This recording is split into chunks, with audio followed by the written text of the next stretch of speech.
ol hei zaina ai buanga ka zina ka ho chi ron thlenga ka thleng chi a ani poron thleng chi a hei naktu zinga naktu ain ai zolama khal tuma o enge buanga iti don kha aku ta azola sum dona lampang poisa te ngai to pain ka chuk don sum dona lampang poisa a oh chu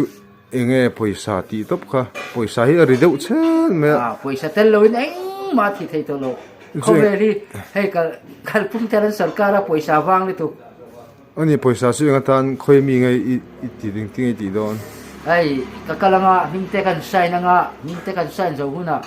poisa lo lu ta nga chu ba chuan katum ma chuan o hoila katum dan chuan ka sing kha chi ngai to bel la sing hin bul tan dan ngai to katum ani sum don mo oh chu khoi teng ron lu don ti kha ka wa di pe in lo lu tang di pe hin ron lu tanga chuan tunga ron thun don ti kha ni aku ta azola tangin ai zola tangin chun ta chun I account chu keng don mi abu chu abu le ka kenga chuan hing ka sai na nga apel ni mai tu tenge lo thun don ku ta kan BLMLA BL to MLA ina ron thun don mo apet don chen mo oi no video la hai thelu lu zela thina sira te khan mo vocal thina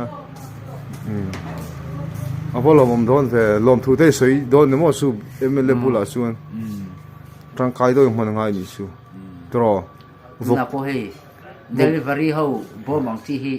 tu na hian an mani min nei tir do na ilo ho vele ilo la don nian tia chu delivery bo mang chi kha ka mang nga pa hi so tian ka sem ko la nga dor tina ti kha ka sem ko le nga chong kai kho hai ti se khengin bugro lak tu ha ka song nga la chin phot ro la tha don cho min lo flanga ka ti zela nga ka lok don view ni chuan kar te kar man ka tu ka nga kar ka leng kar changin bugro ka sem leng chu tiang chunge niang fa patlan bo na vok vul khat vok bul na han thaviu lo mo vok in sak na khan ai vok ka tu ka bul don tho